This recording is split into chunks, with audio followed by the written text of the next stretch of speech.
Muy buenos días, les damos la más cordial bienvenida. Desde Sierra y Selva Exportadora, parte del Ministerio de Desarrollo Agrario y Riego, esta vez desde nuestra sede Ayacucho BRAE. Continuando con nuestros seminarios virtuales del mes, el día de hoy tenemos un tema sumamente importante: contabilidad y tributación para organizaciones de productores en el sector agrario. Sin duda alguna es un tema sumamente importante, ya que esto podría diferenciar una gestión positiva y una gestión con algún problema. Entonces pongámosle mucha atención y asimilemos todo lo que Roxana Valverde, contadora pública de profesión y especialista en contabilidad agropecuaria, va a poder compartir con nosotros el día de hoy. Una vez más, en nombre de Sierra y Selva Exportadora y desde su sede Ayacucho BRAE, les damos la más cordial bienvenida. Empecemos de una vez, ya que todos estamos ansiosos de poder tener estos nuevos conocimientos. Contadora Roxana Valverde, muy buenos días. Muchas gracias por estar con nosotros. Muy buenos días con todos los productores de Ayacucho. Estoy gratamente y feliz por compartir los conocimientos, herramientas útiles para su buen desarrollo empresarial, buen desarrollo administrativo, también conocimientos sobre el tema laboral, las modificaciones con las nuevas normas, beneficios laborales, beneficios tributarios. Vamos a desarrollar la información contable, tributaria y laboral en la actividad agropecuaria. Entonces, en el sector agro en el Perú, nosotros conocemos el tema agrícola, pecuario, forestal. También se desarrolla la agroindustria. Usamos insumos importados e insumos nacionales.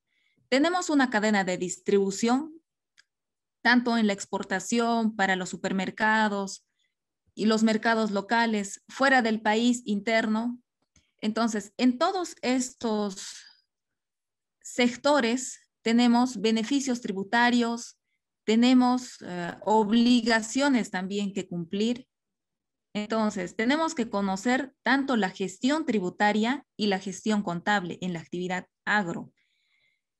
En la gestión tributaria consiste en el correcto pago de impuestos y el conocimiento de beneficios tributarios y laborales, según las condiciones geográficas, actividades y la personería jurídica. Esto es en la gestión tributaria. En la gestión contable es el registro de las actividades económicas de la empresa, la clasificación de información para poder ser empleada para las personas que se encargan de la toma de decisiones. Es la gestión contable, el registro de las actividades. Entonces, voy a iniciar con la gestión tributaria, pago de impuestos y beneficios laborales.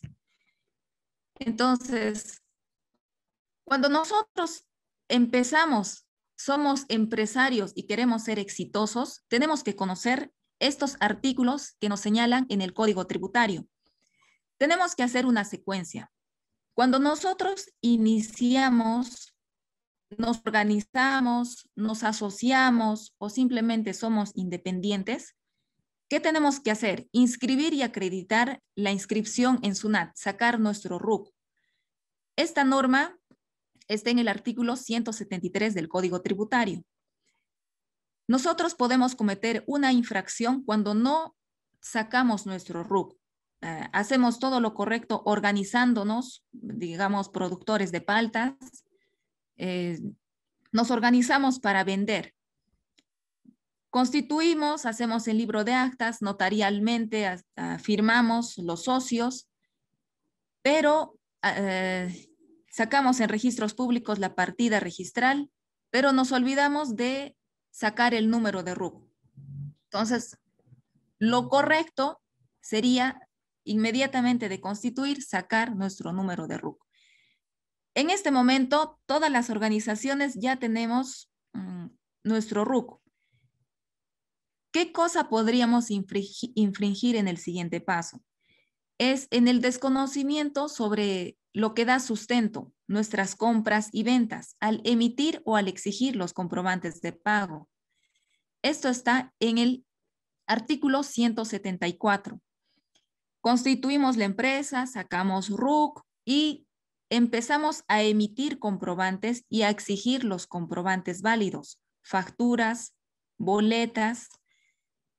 Siguiente a este proceso está el registro de las operaciones. Tenemos que llevar libros contables.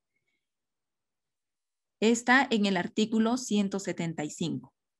Según el régimen al que nos acojamos, llevamos compras, ventas, diario, caja o libro de activos y demás libros. En el siguiente que podemos cometer una infracción es la información de ventas y compras y planillas se tiene que presentar y comunicar a SUNAT. Entonces, continuamos con la secuencia. Constituimos la empresa, emitimos comprobantes, llevamos los libros y tenemos que presentar y comunicar a SUNAT. Esto se llama las declaraciones de PDT, donde están nuestras compras y ventas, nuestra planilla y están los plazos de vencimiento máximos. El siguiente momento es, tenemos que conservar toda la documentación para la revisión de SUNAT. SUNAT nos pide la información y tenemos que brindar esta información. Tenemos que permitir el control de la administración tributaria y tenemos que comparecer ante la misma. O sea, tenemos que presentarnos cada vez que ellos nos soliciten. Está en el artículo 177 del Código Tributario. Y posterior a esto, conocer sobre los procedimientos de recaudación, de detracción, de retención, de percepciones. Son otras modalidades que el Estado tiene para recaudar impuestos. Entonces, nosotros que queremos ser empresarios exitosos, tenemos que tener en claro en qué momento podemos cometer infracciones. Solamente son estos artículos en resumen de todo el proceso de una empresa, de una organización. Inscribirnos al RUC, emitir y exigir el comprobante, llevar nuestros libros y registros contables, presentar las declaraciones y comunicaciones, aquí también está el pago oportuno, permitir el control de la administración tributaria, conservar nuestros documentos. Aquí está el tema de la prescripción. ¿En cuánto tiempo pierde la validez estos comprobantes? ¿O en cuánto tiempo podemos nosotros pedir y exigir la devolución de impuestos? Entonces, cuando pedimos la devolución, entonces está aquí el control de la administración tributaria. Tenemos que darle información, tener en orden. Y por último, conocer otras obligaciones tributarias según, por ejemplo, a quién vendemos. Si vendemos al Estado, nuestra venta va a estar afecto a retención. Si vendemos o prestamos servicios a detracciones o algunos bienes que están afectos a detracciones, tenemos que conocer estos temas para no cometer infracciones. Tenemos una clasificación de tabla de infracción y sanciones según el tipo de contribuyente. Nosotros conocemos en qué momento podemos cometer infracciones. Y aquí está de qué manera nos van a sancionar. Nos sancionan según tabla, nos agrupan. Tabla 1, tabla 2, tabla 3. En la tabla 1 están las rentas de tercera categoría. A las empresas, solo tercera categoría. En la tabla 2 es para rentas de primera, segunda, cuarta y quinta categoría. Tabla 3 son los del RUS. Entonces, ¿quiénes son rentas de primera categoría? Son los que realizan alquileres de sus viviendas, alquileres de unidades vehiculares. No son empresas, solamente alquilan de manera mensual sus bienes. Rentas de segunda categoría, utilidades o ganancias obtenidas. Este es el caso, somos socios de una empresa que ha generado utilidades, los socios se distribuyen utilidades, de esas utilidades se llama renta de segunda, se paga el 5%, cada socio paga al Estado por esas utilidades. En renta de tercera categoría se refiere a las empresas, a todas las empresas, tanto de personas naturales con negocio o empresas jurídicamente constituidas. En las rentas de cuarta están los honorarios, renta de quinta, las planillas. Entonces, es necesario, conocemos las infracciones y ahora conocemos la tabla de sanciones. Por ejemplo, en el artículo 174, que se refiere a emitir o exigir comprobantes de pago, artículo 174. Cometemos una infracción según el numeral 2 en esta tabla, que es emitir u otorgar comprobante que no reúne los requisitos o características que es considerado como comprobante de pago. La multa, si es para el régimen general, esto es para solamente empresas, pero las empresas se subdividen en régimen general, MIPE, especial y RUS. En el régimen general nos sancionan con 50% de la UIT o cierre. Régimen especial, 25% de la UIT o cierre.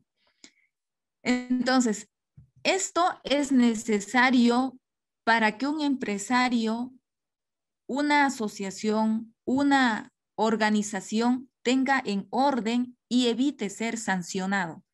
Se tiene rebaja, se tiene gradualidad siempre y cuando uno regularice a tiempo, pero no creamos una organización para pagar multas. Creamos la organización para generar utilidades. Entonces, tengan siempre en claro en qué momento podemos cometer infracciones y cuáles son las sanciones. ¿Ya? Les voy a hablar sobre la gestión tributaria en la actividad agro. Todos contribuimos al Estado pagando la renta. Se llama, es el pago a la renta, ¿no es cierto? Es el pago sobre nuestras ganancias. Nosotros, en el Perú, nos separan según el monto de venta. Y por categorías está el régimen general, MIPE tributario, régimen especial, el RUS. El RUS se subdivide en dos. O sea, pagan 50 soles o 20 soles según las ventas, hasta 8,000 o 5,000 soles. Bien, el régimen agrario, cuando nosotros nos acogemos al régimen agrario, definitivamente tenemos que estar siempre en el régimen general para acogernos al régimen agrario. No estamos en el régimen MIPE tributario. Podemos empezar como régimen MIPE tributario y luego afiliarnos al régimen agrario. Pero si nosotros cometemos alguna falta tributaria como pagar o declarar fuera del plazo establecido, nos cambian automáticamente al régimen general. Entonces, hagámonos ya la idea que si no estamos en el régimen agrario, vamos a pertenecer al régimen general. Ya, el pago a cuenta, si fuésemos régimen general, es 1.5% y anual 29.5%. En el sector agrario, que era la norma 27360, esta norma ya no está vigente. Sí es la norma de la Ley de Promoción del Sector Agrario, pero está en vigencia la Ley 31110, Ley de Régimen Laboral Agrario de Incentivos para el Sector Agrario y Riego, Exportador y Agroindustrial. Ha sido reglamentado recién el 30 de marzo y su vigencia es hasta el 31 de diciembre del 2031. Entonces, este régimen sigue siendo igual que el anterior, que la 27360, tiene algunas modificaciones en el tema laboral y tributario, lo voy a desarrollar a continuación, pero la forma de cómo nos afiliamos a este régimen es, por ejemplo, hoy día que estamos abril, constituyo la empresa, puede ser una agroindustria, puede ser una crianza de cuyes. Entonces, constituyo la empresa, sea natural con mi RUC, como persona natural con mi DNI, o sea jurídica como una organización, o una asociación, solo familia. Entonces, constituyo hoy día en abril. Tengo hasta el 30 del siguiente mes para presentar este formulario, el 4888, para acogerme al sector agrario. Si no presento este acogimiento, puedo inscribirme al régimen MIPE, pagando 1%, no hay ningún problema. Y anualmente pago mi impuesto según mis ventas. Si paso las 15 UITs, pago menos de 15 UITs, pago solo el 10%. Y si paso ya las 15 UITs, pago 29.5. Si es que no me llego a incorporar, me afilio al régimen MIPE. La afiliación tiene que ser, o presentación de este formulario, tiene que ser máximo hasta el 31 de enero para presentar mi solicitud. Puede ser de manera virtual. Tenemos que copiar el código de expediente para hacer el seguimiento y pertenecer y acogernos a los beneficios. El beneficio cuando estamos en sector agrario es el pago mensual de 0.8% de las ventas, del valor venta, y 15% al año de la utilidad. En la nueva ley del régimen laboral y agrario, incentivo para el sector agrario, nos dice, si se cuenta, si en cualquier mes siguiente, pero esto es a partir del 2023 en adelante, se pasa de 1.700 UITs, ya vamos a pasar a otro porcentaje de aporte mensual. Hasta todo el año 2021 y 2022 vamos a pagar 0.8% y la tasa va a ser anual 15%. Pero a partir del año 2023 en adelante, si nuestras ventas pasan de 1.700 UITs, ya vamos a pagar 1% y la tasa va a ser 20%. O va a ser 1.3% y la tasa anual va a ser 25%. O si no, simplemente 1.5%, que es lo que normalmente se paga en el régimen general, y se pagaría el 29.5% que se paga en el régimen general. Entonces, todavía el año 2021 y 2022 vamos a seguir con esta tasa, muy a pesar de que se vaya a superar en ventas las 1.700 UITs. Posterior en el año 2023, recién vamos a empezar a pasar y a pagar un poco más según nuestro monto de venta. ¿Ya? Esto es para el sector agrario. El pago a renta, pagos a cuenta de renta. Entonces, en este régimen se sigue considerando los cultivos, la crianza, agroindustrias que utilicen productos agropecuarios fuera de la provincia de Lima. Nosotros, para acogernos al sector agrario, nuestra actividad principal, el 80%, tiene que ser agrícola y solo un 20% puede ser comercial o afines. Por ejemplo, yo me dedico a la venta de palta, pero también vendo herramientas, por ejemplo, de corte, que puedo facturar también en mi facturación mensual, pero no tiene que ser mayor al 20%. Lo mismo pasa con el tema de transporte. Solamente puedo realizar transporte para la venta de mis productos, más no para prestar servicio para terceros. Entonces, no necesariamente la actividad agraria o agrícola tiene que cerrarse netamente agrícola, pero sí tiene que ser en mayor porcentaje, tiene que ser 80%.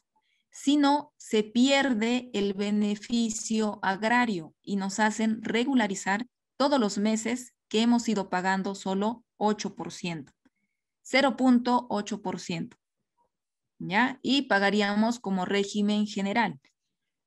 Nosotros cuando cometemos esta infracción, es lo que les decía, un ingreso de 200,000, nuestro beneficio es 0.8%, pagamos mensual, pero hemos perdido el beneficio y nos hacen regularizar desde el mes de enero.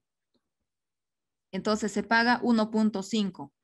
De la diferencia de pagos, ya hemos cometido una infracción.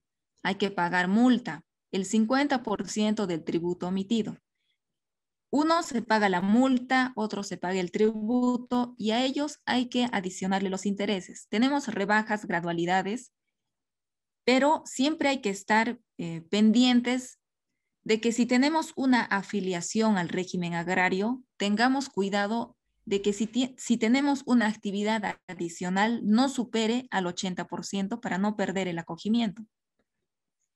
Otra forma también en el que nosotros podemos perder el acogimiento al régimen agrario es cuando nosotros declaramos en 3 periodos consecutivos o 3 periodos no consecutivos en el año, fuera de plazo. Y se considera fuera de plazo no a la fecha de vencimiento, sino 30 días posteriores a la fecha de vencimiento. Un ejemplo, de marzo me toca declarar, un ejemplo, el 12 de abril. Todas las ventas y compras de marzo me toca declarar el 12 de abril. Entonces, se considera fuera de plazo, adicionamos a este 12 de abril 30 días calendarios. 30 días calendarios y si dentro de estos 30 días calendarios no realizamos los pagos, no realizamos las declaraciones, se considera como fuera de plazo y perdemos el beneficio de acogimiento al régimen agrario. También se considera la promoción para el desarrollo de actividades productivas en zonas altoandinas. Toda norma, todo decreto tiene una vigencia temporal, que es normalmente 10 años. Esta norma ha sido el año 2010 por Alan García. Su vigencia era hasta el año 2020. En esta norma, que ya no está vigente, eran beneficios para las zonas altoandinas mayores a 2.500 o 3.500, que daban alternativas para la capitalización de activos y se podía utilizar los activos, tanto para piscicultura, acuicultura, procesamientos de carne. Entonces, al haber ya salido la modificatoria, esta ley, la 3110, esta norma no lo han considerado y no está vigente, ¿ya? Para que de repente no estén tratando de presentar o solicitar usando esta promoción para desarrollo de zonas altoandinas. No está vigente, no han ampliado la vigencia de esta norma. El que sí sigue vigente es las tasas de impuestos. Tasas de impuesto a la renta, según la zona, es, por ejemplo, ubicación de Amazonía, la renta anual es 10%. Ubicación en departamentos de Loreto, Madre de Dios, Ucayali, la tasa es 5%. Las exoneraciones de impuestos, esto varía cada año y es dependiendo a la ubicación, al acceso. Ahorita es en zona de Amazonía y también a los productos nativos. La yuca, soya, y demás productos que se cultivan en distintas zonas. Entonces, estas tasas siguen vigentes. La tasa del 10% anual, zona de Amazonía, 5%, Loreto, Madre de Dios, que realicen actividades específicas. No es que todo estén exonerados o tengan esa tasa, sino solo actividades agropecuarias, acuícolas, pesca, turismo. Y la exoneración de impuesto en la producción y cultivo de productos específicos, ¿ya? Entonces, nosotros como organización formalizada, como empresa formalizada, El Estado nos da la responsabilidad de ser los recaudadores del IGB. Somos los intermediarios de hacer llegar el impuesto general a las ventas al Estado. Entonces, nosotros, cuando identificamos un producto para la venta, tenemos que adicionar nuestro IGB porque somos los intermediarios que vamos a pagar al Estado.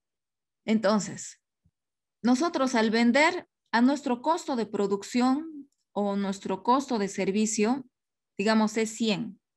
Un ejemplo, nosotros hemos producido paltas y tenemos por vender en valor de 100 soles. En este 100 soles estoy recuperando mis insumos, mi tiempo, la mano de obra. Le tengo que adicionar mi ganancia también. Supongamos un margen de ganancia, un 30%.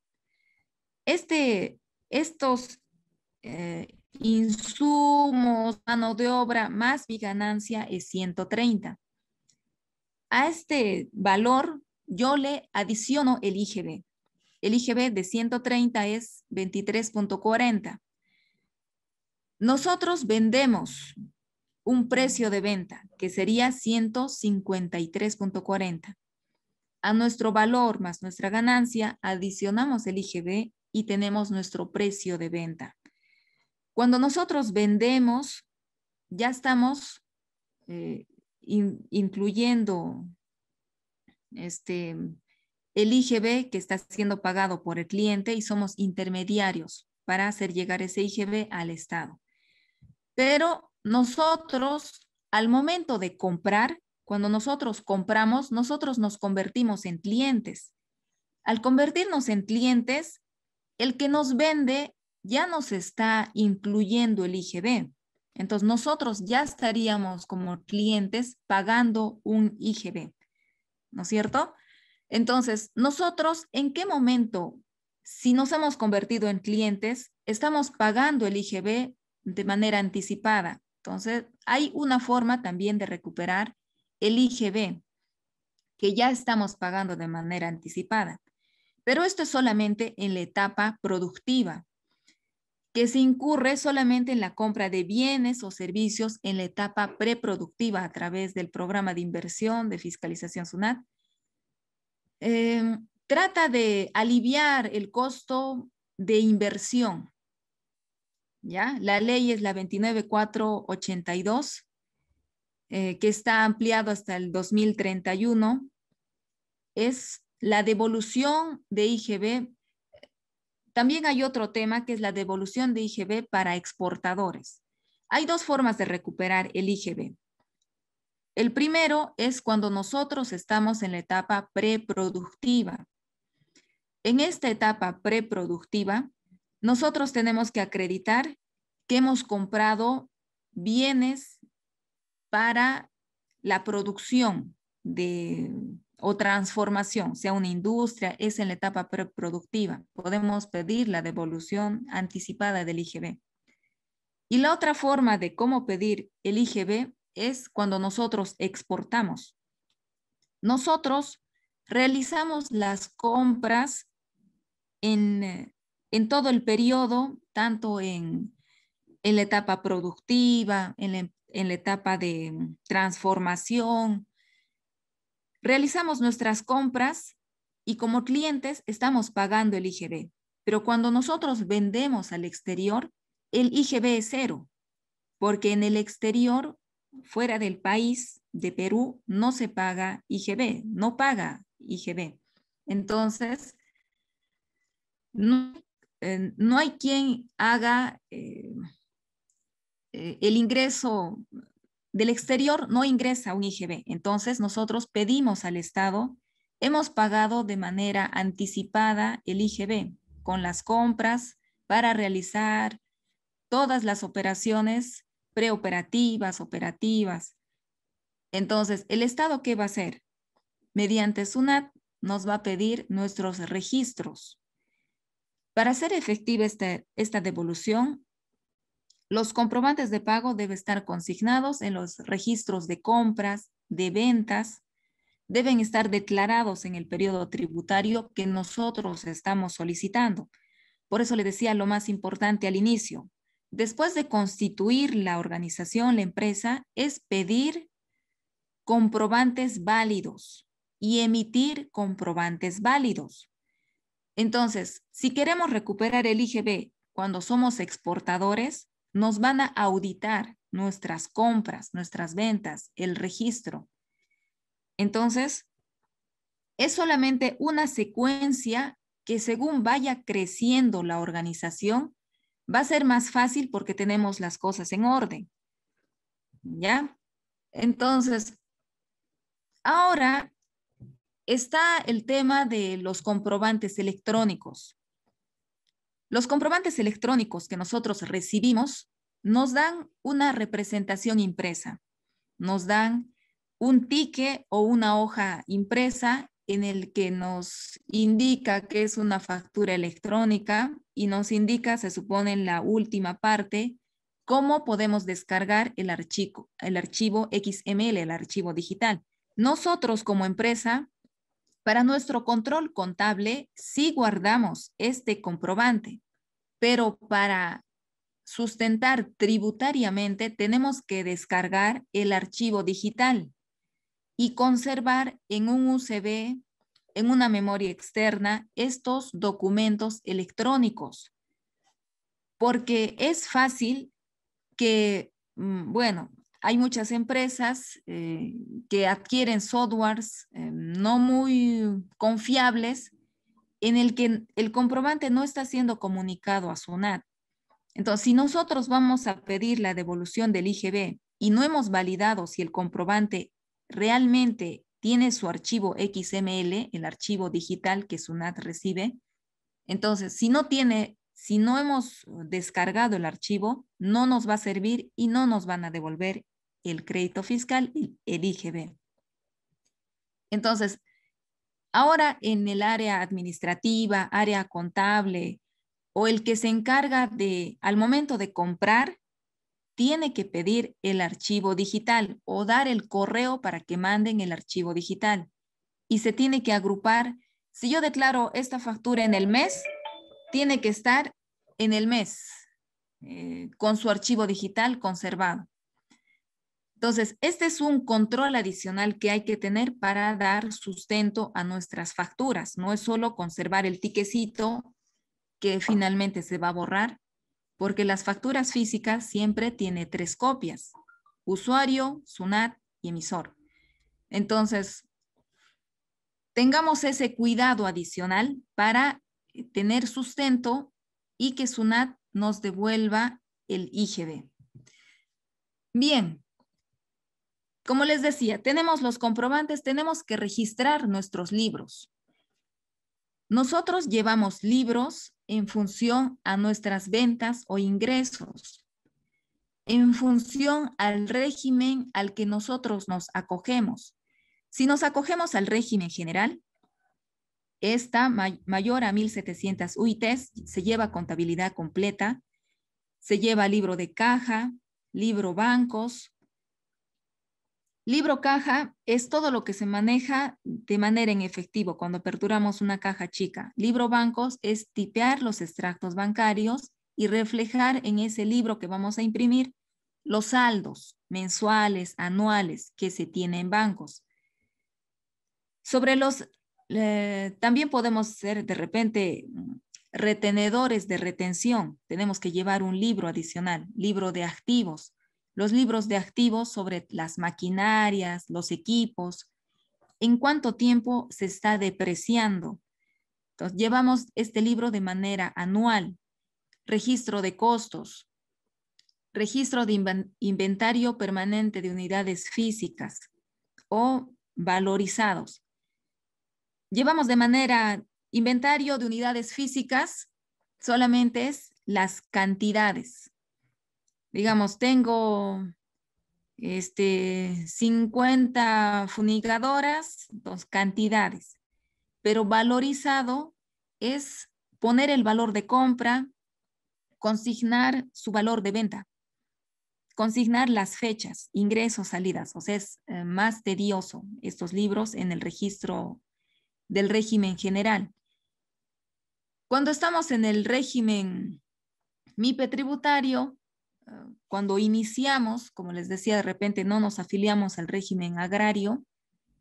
Cuando iniciamos, solamente llevamos en régimen MIPE compras, ventas y libro diario. Las compras son todas las compras, así sean los del RUS. En registro de compras no podemos consignar los recibos por honorarios o planillas. Eso se registra en el libro diario. Se tiene estructuras ya establecidas por SUNAT. Hay plantillas que se puede trabajar de manera manual en Excel y que se genera tanto para la impresión o como para llevar de manera electrónica. Bien, nosotros tenemos que saber que los libros se llevan de manera física y de manera electrónica. ¿Cuándo llevamos de manera electrónica? Cuando nosotros nos queremos afiliar o cuando SUNAT nos obliga. ¿Cuándo nos obliga? Cuando nuestras ventas anuales pasan 75 UITs. Las 75 UITs, considerando la UIT de este año, que es 4.400, en venta sería 330.000 soles. Cuando nosotros pasamos este límite en ventas, tenemos que llevar los libros de manera electrónica. Cuando nosotros llevamos los libros de manera electrónica, automáticamente SUNAT ya nos está haciendo una auditoría. Nosotros informamos que hemos comprado, digamos, 100 del proveedor tal y hemos vendido 500 a tal persona. Hace con su software un contraste. ¿Realmente has comprado 100? ¿Esa empresa ha comunicado que te ha vendido 100? Entonces, se hace ya las auditorías de manera virtual. Si nosotros no enviamos nuestro registro de manera electrónica sabiendo que ya pasamos 75 UITs, estamos sujetos a multas. Que esas multas está tipificada en las tablas de infracciones. ¿Tenemos rebaja? Sí. La rebaja, la rebaja en libros electrónicos es antes de que te notifica, regulariza y no pagas multa.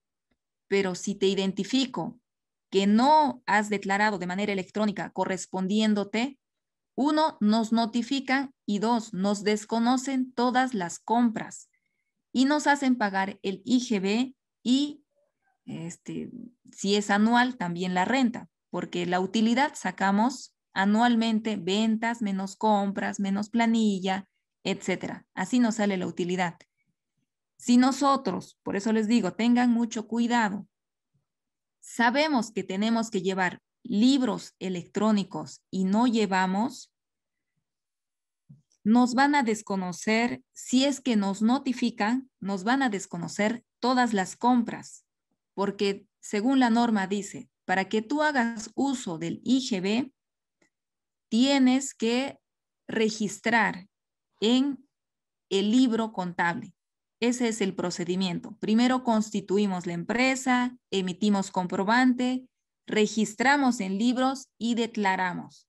Ese es el procedimiento que tenemos que como empresarios conocer y exigir al contador que primero se declare el libro. Es un día antes de la declaración. También se tiene un cronograma. Se tiene que exigir que sea de manera oportuna y que sea según las formas, según nuestros ingresos. ¿Estamos llevando correctamente? Entonces, hacer una evaluación de cómo estamos anualmente, a qué estamos obligados. Otro documento que sustenta la compra son las liquidaciones de compra. Cuando nosotros somos personas naturales, productoras, que no tenemos RUC, nuestra venta máxima puede ser 75 UITs y nosotros no emitimos la liquidación de compra si somos personas naturales, productoras sin RUC. El que emite la liquidación de compra es la empresa que va a comprar a esa persona natural. Es una empresa que acopia los productos primarios derivados de la actividad agropecuaria. Se crea una organización. Esta organización va a comprar a todos los pobladores que producen palta. Un ejemplo. Entonces, la empresa tiene que dar sustento de que está comprando. ¿Con qué da sustento de que está comprando? Se usa la liquidación de compra. Emiten liquidación de compra a esta persona natural que nos vende. La persona natural tiene que tener cuidado de no exceder las 75 UITs. Cuando ya excede 75 UITs, tiene que pagar y acogerse al RUS para emitir boleta o al régimen MIPE, ¿no es cierto? Entonces, estas personas están exoneradas de pagar IGB y renta, no pagan nada. Cuando ya somos una organización que acopia, nosotros damos sustento con esta liquidación de compra de que no es un producto robado o etcétera, ¿no es cierto? Bien. Ahora, nosotros como organizaciones tenemos que tener en claro, ya les he explicado el tema tributario, los beneficios tributarios, el tema agrario, que si nos acogemos al tema agrario, pagamos hasta este año 2021, 2022, pagamos mensualmente 0.8% cada mes y anualmente 15%. Posterior a ese año, desde el 2023, si pasamos 1.700 UITs, ya va a variar nuestro aporte mensual, 1%, anualmente 20%, y así sucesivamente. Tenemos que llevar en orden, emitir comprobantes, registrar en libros, ¿no es cierto? Presentar, si es que SUNAT nos solicita, cuando pidamos devoluciones de IGB, presentar los documentos que dan sustento para usar el crédito fiscal. Eso es en el tema tributario. En el tema laboral, estamos regulados y supervisados por SUNAFIL. En el tema laboral, nos subdividen por régimen especial, régimen general y régimen especial.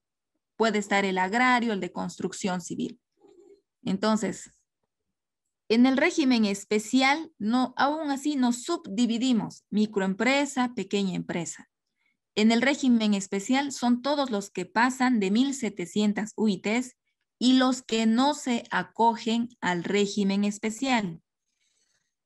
En el régimen laboral, ni bien constituimos la empresa y sacamos el RUC, tenemos que registrarnos en MIPE laboral. Se llama así, MIPE laboral. Si no nos registramos en este MIPE laboral, pertenecemos al régimen general y nos van a sancionar como si fuésemos una gran empresa.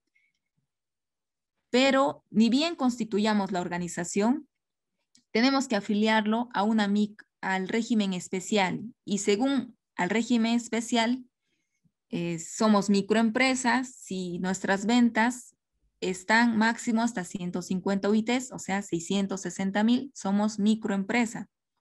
Pequeña empresa hasta 7 millones, somos pequeña empresa. Para pasar de micro a pequeña empresa, digamos, yo ya superé los 660,000. Nos da el Estado 3 años para que podamos adaptarnos y pagar ya como pequeña empresa. Entonces, ¿qué es lo que se paga?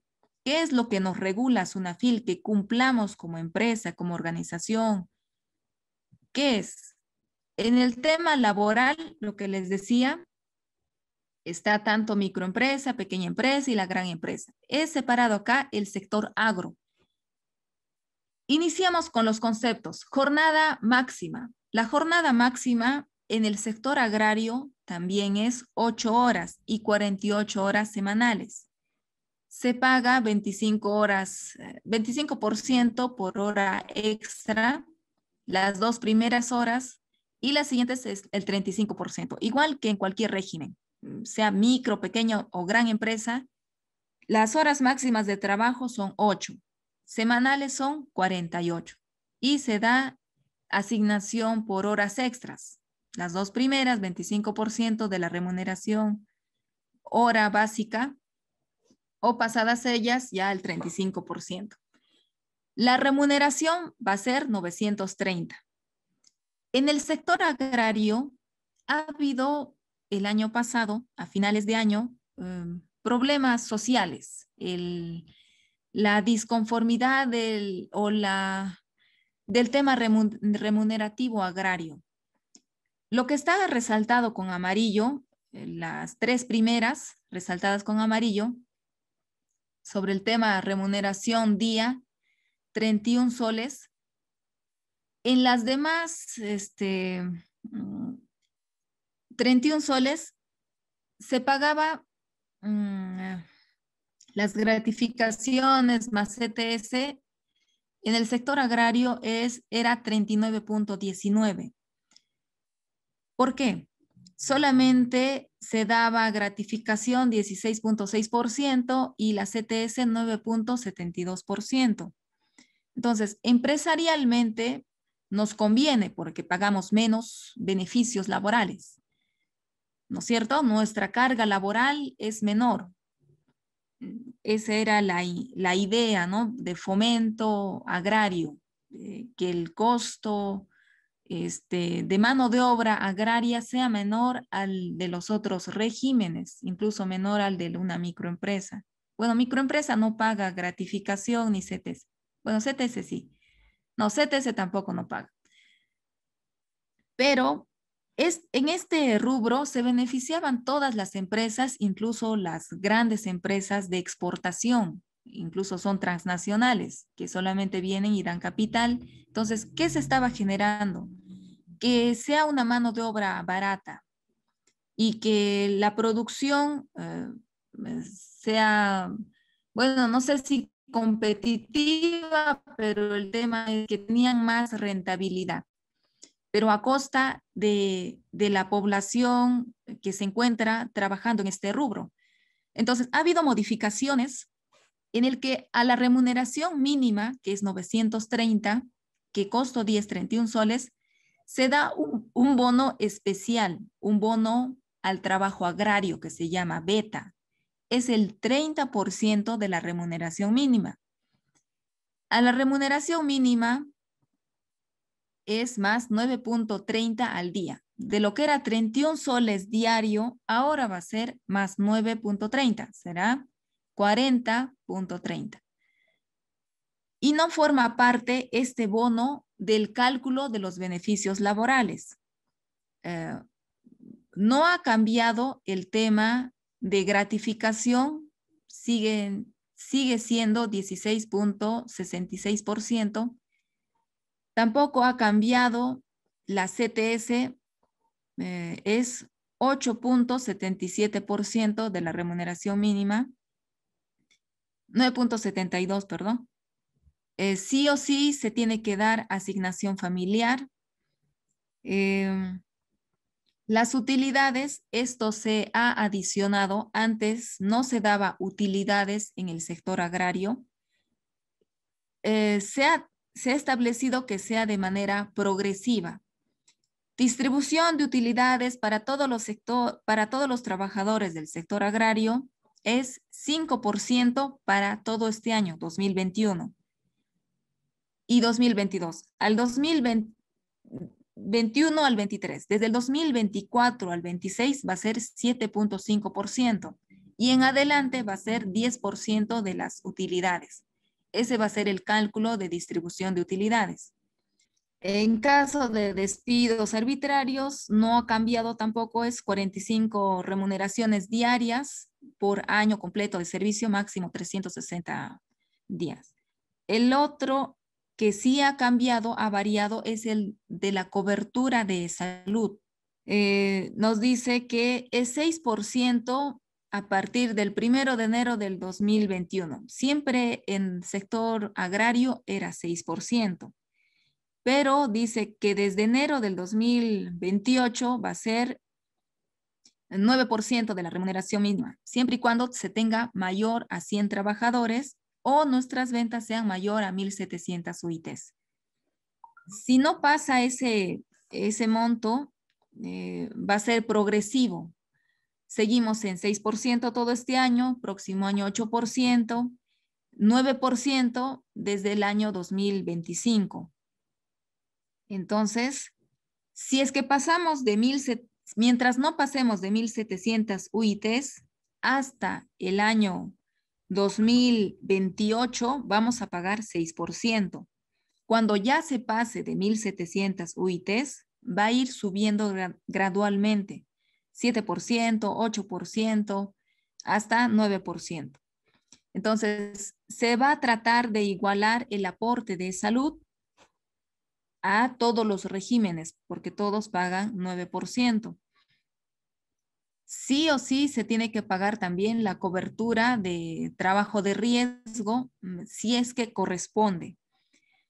El aporte de AFP-ONP también es obligatorio y se ha generado el derecho de la preferencia de contratación. Es una nueva modalidad, se podría decir, que si un trabajador de agro ha trabajado en la siembra, entonces lo despiden y nuevamente hacen una convocatoria, entonces el trabajador ya tiene derecho a la preferencia de contratación porque ya trabajó con anterioridad. Entonces le tiene que dar prioridad en su contratación. Se ha prohibido la intermediación laboral. Antes sí se permitía que una empresa tercera haga por destajo, digamos, en la empresa, la actividad de trabajo de siembra o cosecha, etcétera. Entonces, ahora ya se ha prohibido la intermediación laboral y de esta manera se hace el vínculo con la empresa para que reciban utilidades, tanto 5% para este año 2021. Entonces, son modificaciones que ahora beneficia a los trabajadores y hay que tener en mente que tiene que beneficiar a la empresa. Entonces, no siempre, como escuchaba en las reuniones en el que debatían, ¿no? Por el tema de beneficios laborales, decían, tanto vamos a pagar, es mejor conseguir o comprar maquinarias y ya no vamos a contratar mano de obra. Entonces, no va tanto a eso, sino a hacer tan igual a las otras empresas. Si bien es cierto, hay beneficios que aún se mantienen en el tema de gratificaciones, en el tema de CTS, pero las personas que trabajan nos ayudan a generarnos ingresos. Entonces, no podemos generar utilidad a costa de la salud y de la vida de las personas. Si tenemos que cuantificar y valorar nuestro producto, cuantifiquemos con todos estos costos laborales, saquemos nuestra utilidad, adicionemos el IGB y pongamos el producto en venta.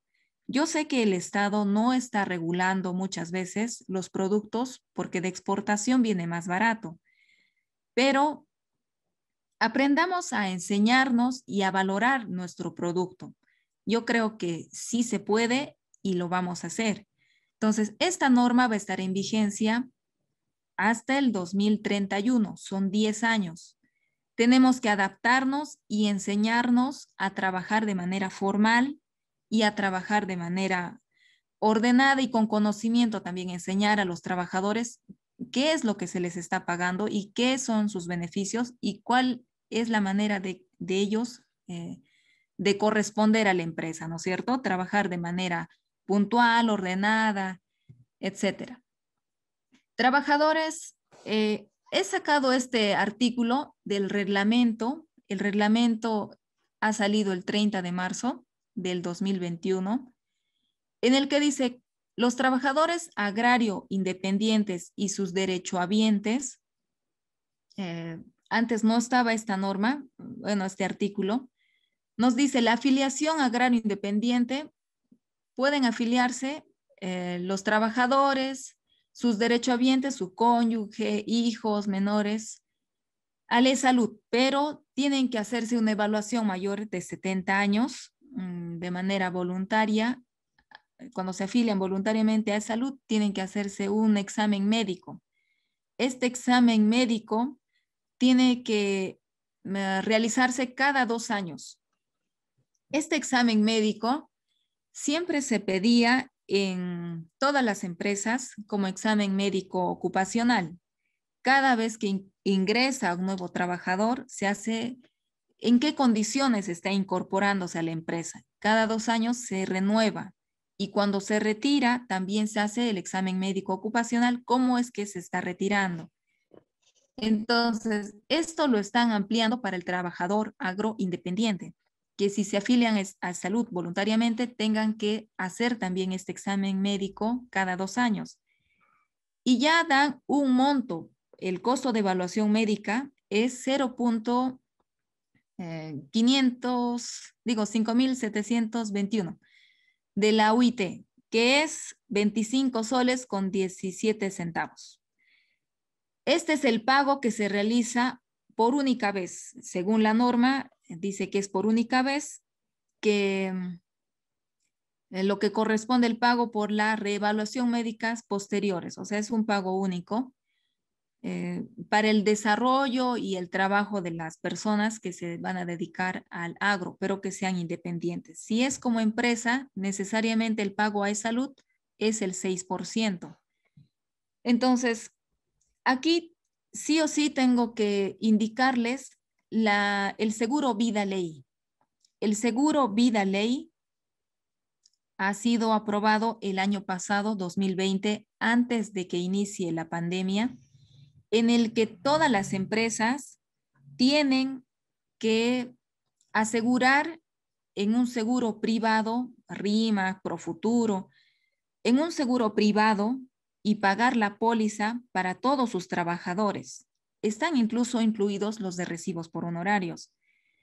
En esta cobertura es para si llegase a pasar un accidente que pueda o no incurrir en la muerte del trabajador. O sea, el seguro vida ley incluso le cubre si no se ha accidentado en el trabajo, si simplemente en su casa se ha caído, le ha dado un ataque o etcétera, o ha tenido un accidente, la empresa cubre el seguro vida ley. Según el número de trabajadores, la tasa es mínima, es 5, 6, 7 soles, que es mensual. Si es que nosotros como empresarios no pagamos este seguro vida ley y pasa algún acontecimiento con el trabajador, la familia simplemente puede acercarse a SUNAFIL y indicar, o pedir, ¿no? Primero pide a la empresa. La empresa es quien hace que se cumpla el pago del beneficio del seguro vida ley, que es en número de remuneraciones. Bueno, si es que no se hace ese procedimiento, porque es la empresa quien hace el seguimiento, si no se llegase a hacer, los familiares solicitan mediante SUNAFIL o Ministerio de Trabajo la documentación de afiliación o los pagos o los aportes. Si no tenemos, SUNAFIL nos va a sancionar. Uno nos va a hacer pagar la indemnización y otro nos va a sancionar por no haber afiliado y no haber aportado de manera mensual. La idea del Estado es que todos tengamos un seguro vida. No este seguro vida ha surgido del anteaño pasado cuando unos jóvenes en una empresa han muerto quemados por haciendo limpieza. O sea, la empresa simplemente dijo, yo no tengo por qué pagar un seguro vida de mis trabajadores.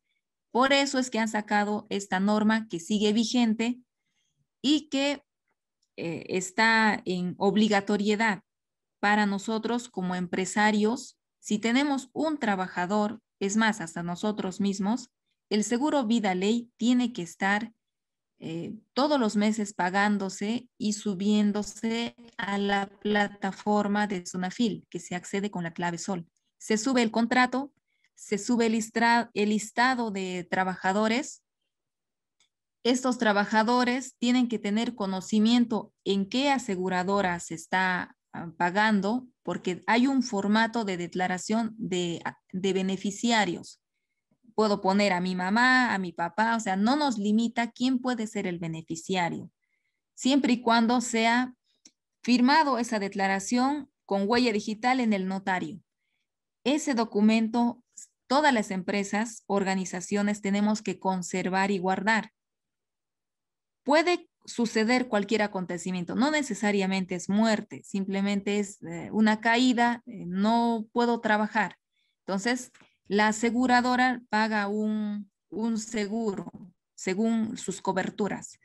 Entonces, esto también tengan en cuenta que es para todos los regímenes tributarios, no hay ninguno con excepción. Están las microempresas, pequeña empresa, la gran empresa y lógicamente el sector agrario no está excluido de este aporte, ¿ya? Entonces, nosotros, las actividades en el Perú, actividades productivas en el Perú agrícola, según INEI, nos dedicamos, por ejemplo, las áreas de cultivo son el 85%. ¿Qué es lo que más se produce? Es el café. O sea, el área de cultivo está destinado más para café. El siguiente, 8.8% para papa. El siguiente, maíz duro, 6.3%. Maíz amiláceo, 5.8%. Siguiente, arroz. Y así hay una distribución de área de cultivo y en esas áreas de cultivo, ¿qué cosa estamos cultivando? Entonces, nosotros como productores agrarios tenemos que conocer qué son los activos biológicos. Cuando nos dedicamos al tema agrícola, al tema de producción, transformación, tenemos que distinguir qué son los activos biológicos, que está regulado en la NIC 41, para los contadores es la norma internacional de contabilidad, NIC 41. Los activos biológicos son las plantas o animales que se encuentran controlados por las empresas en un evento pasado. O sea, nosotros hemos tenido que sembrar o comprar un animal y ese es un activo biológico. Nosotros tenemos el control. Nosotros controlamos desde la siembra hasta la cosecha, o desde la compra o desde el nacimiento del animal hasta que lo vendamos. Eso es un activo biológico. Entonces, el activo biológico lo distinguimos en crecimiento, en producción, en decrecimiento. El activo biológico lo separamos como activo biológico maduro, activo biológico inmaduro. El maduro es cuando nosotros o está en condición el producto de cosecha, tanto en cosechas regulares que nos dan fruto nuevamente, lo distinguimos así. Activo biológico maduro, consumibles. Activo biológico maduro, fructíferos. Los consumibles, por ejemplo, la caña de azúcar, consumible, lo corto y para que dé nuevamente tendría que sembrar nuevamente. Una vaca para carne es un activo biológico maduro, consumible, la vaca para carne.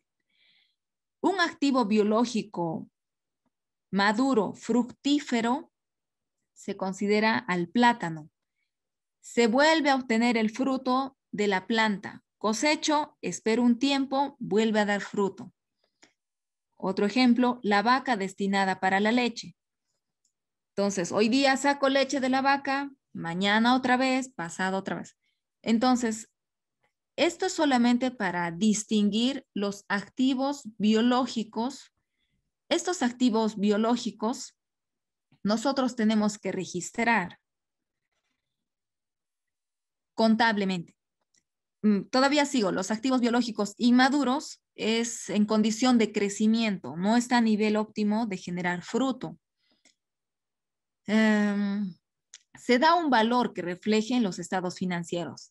Digamos, hoy día es 30 de diciembre del 2021. Tengo que hacer mi estado financiero. Tengo que registrar mis activos. Mis activos, si ya son maduros, le doy un valor a la planta, al animal. De igual manera, si son activos biológicos inmaduros, todavía no está dando fruto, pero tiene un valor. Se reconoce, el reconocimiento y la medición es cuando se controla el activo. Lógicamente nosotros controlamos el activo desde la siembra. ¿Cuánto nos ha costado? Nos ha costado la semilla, los abonos, la mano de obra. Por ejemplo, cuando se compra una vaca para vender carne o producción de leche, se espera obtener un beneficio futuro, ¿no es cierto? Por eso se invierte. El valor es razonable, tiene que ser razonable, tiene que ser eh, estimado cuánto está en el mercado. Y en muchos casos, para valorar estos activos biológicos que son inmaduros, los que son ya maduros, ya sabemos el precio en el mercado. Lo que es inmaduro, tenemos que recurrir de repente a algunos profesionales para poder valorarlo, para estimar el valor. Entonces, se da un valor inicial cuando ingresa a la contabilidad, un valor inicial de siembra, de compra. Si nace un becerro, nace en julio, se tiene que valorizar al 31 de diciembre del 2021. Se mide nuevamente y se registra el crecimiento, y al vender se restan los costos de producción, el precio de venta, sacamos, ¿no es cierto?, con nuestro margen.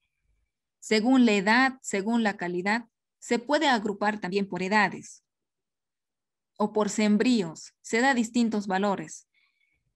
Referente al precio de mercado se fijan los precios. O sea, nosotros cogemos el precio de mercado. Si nosotros somos productores de Ayacucho, queremos vender en Lima, cogemos el precio de mercado de Lima. Si queremos vender solo en Ayacucho, cogemos el precio de mercado de Ayacucho.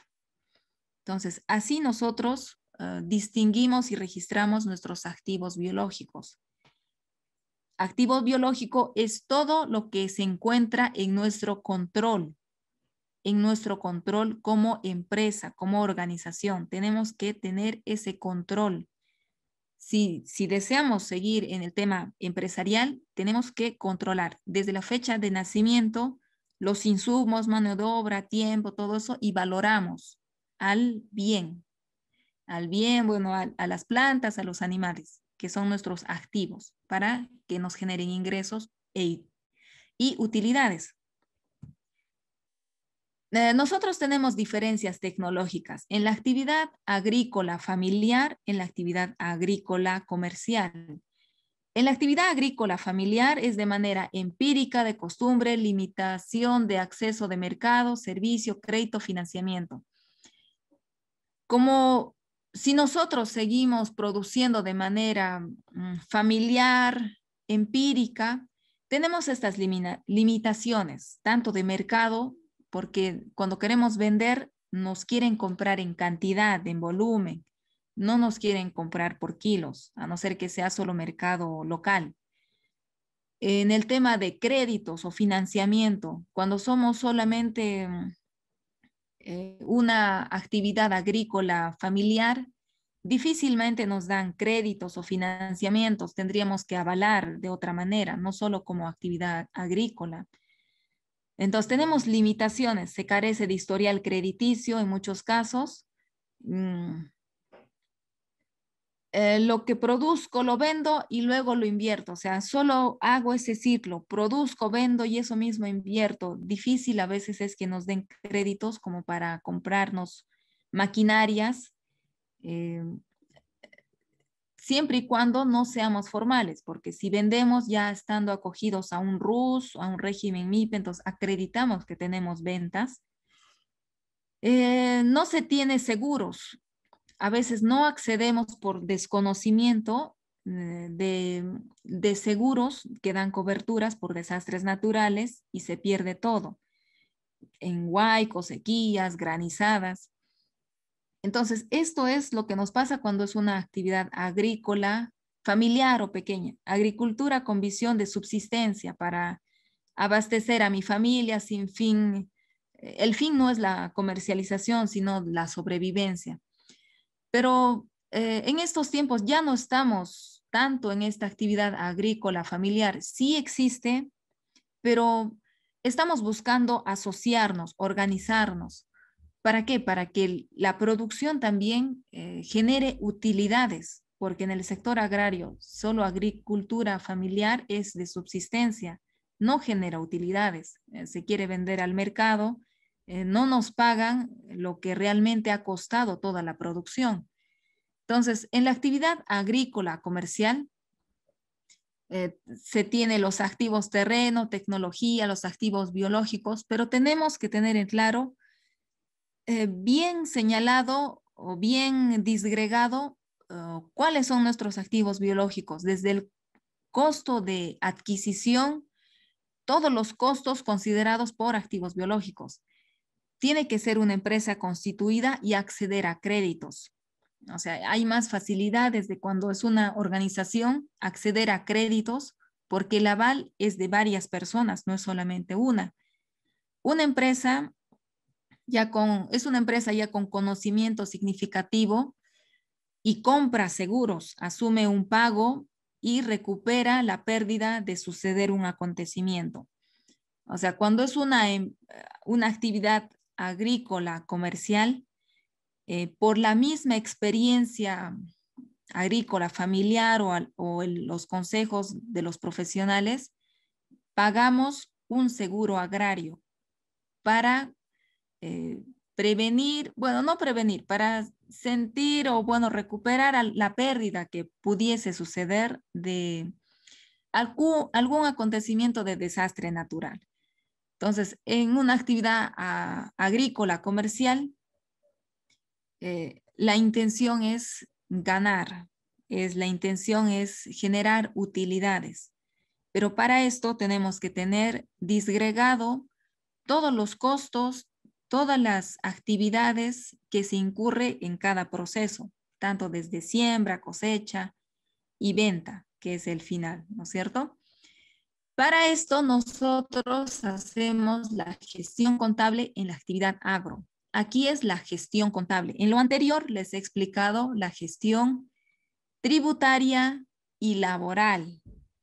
Tributaria, pago de impuestos, renta, IGB. Laboral, lo que tenemos que cumplir como empresa con nuestros trabajadores.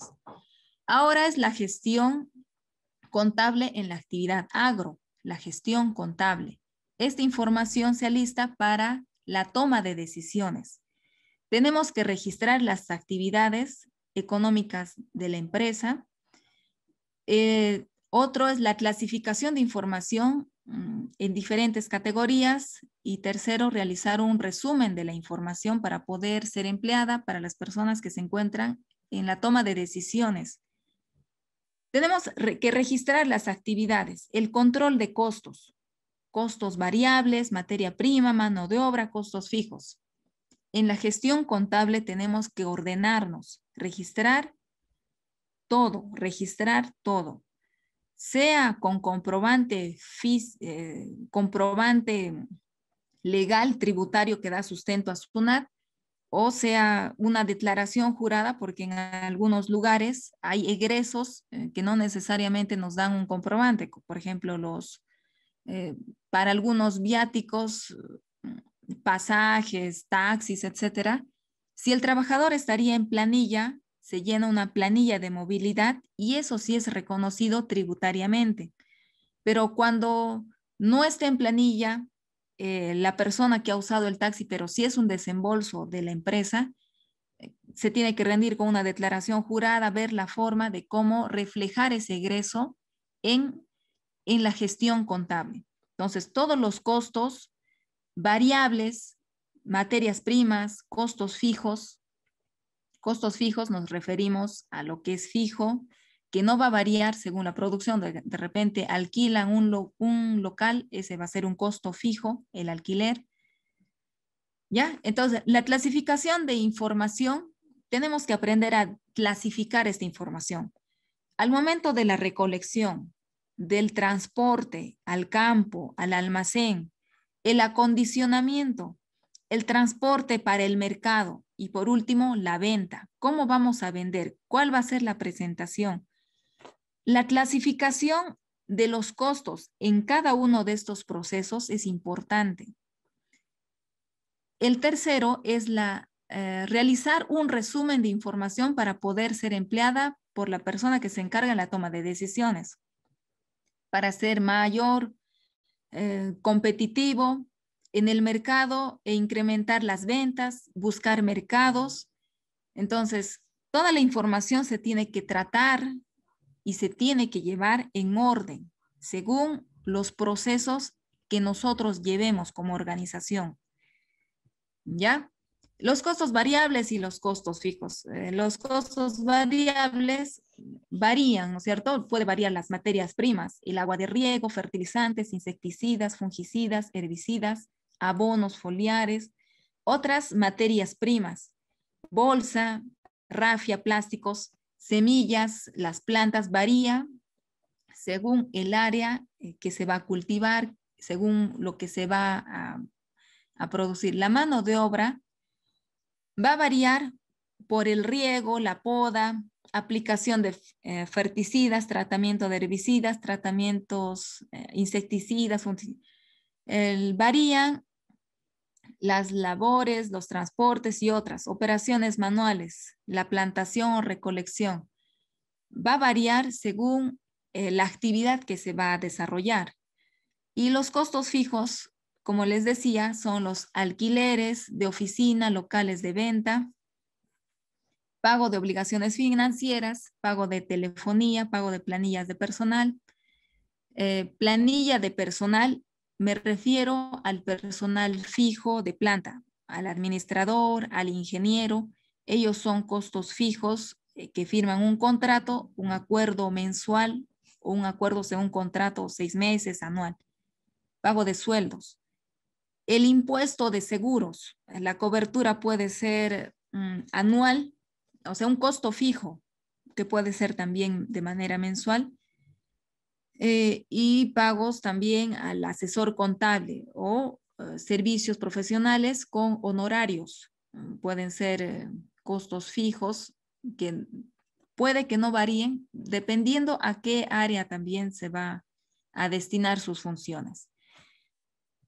Bien, ese es lo que he podido más o menos en resumen manifestarles sobre algunas modificaciones que ha habido, que están vigentes hasta el 2031 en el tema agrario, en el tema laboral. Y si tienen consultas, que yo sé que son muchas, porque el tema agrario es amplio, tanto tema tributario, tema laboral, tema netamente de registro de operaciones contables, valoraciones de nuestros activos biológicos, es amplio. Entonces, estoy a su disposición para escucharles las consultas que puedan tener. Hola Roxana, muchas gracias por tu ponencia. Lamentablemente el tiempo ya nos ganó, nos hemos pasado casi media hora. Eh, ¿Tú crees que nos podrías dejar algún contacto para que los participantes te hagan las preguntas por vía mail, tal vez puede ser? Sí, me podrían escribir a mi número de celular. Es el número 983-199373. Muchas gracias, Roxana. Para dar las palabras finales del evento, le doy pase al señor Wilfredo Huarcaya, el ex jefe de sede de Ayacucho. Wilfredo, ¿me escuchas?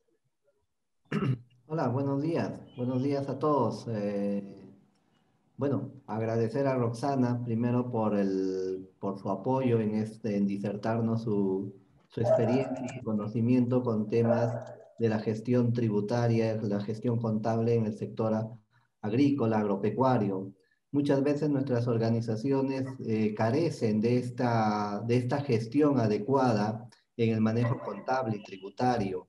Y principalmente ahora que ya se ha modificado también la ley agraria, esperamos que los productores del sector de las zonas de cierre y de las zonas de selva puedan también acogerse a esta normativa contable que ha salido y ha sido nuevamente promovida por el Congreso y por el gobierno. Sabemos todos cómo inició esto, pero creo que ha sido, y esperamos que sea en beneficio de las organizaciones de productores de las zonas de sierra y de la selva, pues creemos que en lo anterior no muchas han sido beneficiadas o han tenido los beneficios tributarios de esta ley. Gracias, Roxana, por esto, por compartirnos esta información valiosa. Dentro de los participantes, seguro que hay productores, directivos y funcionarios de instituciones ligados al sector. No necesariamente tenemos que ser contadores, pero creo que es necesario salir de la ignorancia de la contabilidad agraria y tener una base para poder también orientar a nuestras organizaciones de productores que tengan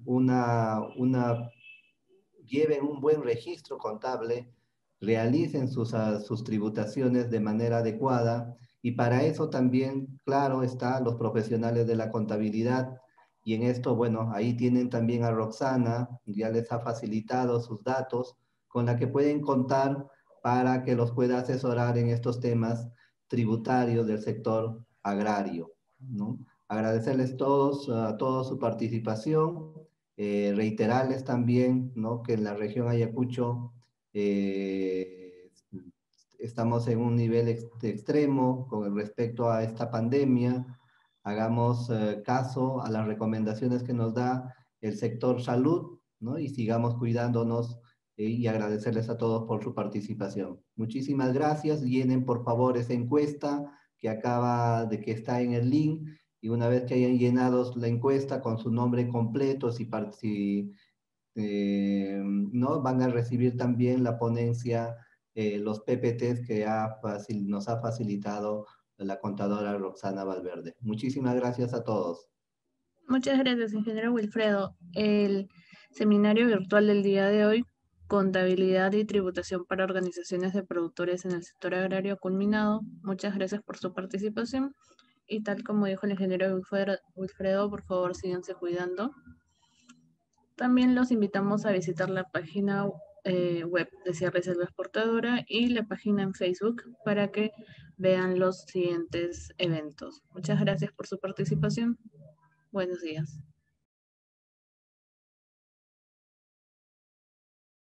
Gobierno del Perú. Bicentenario del Perú, 2021.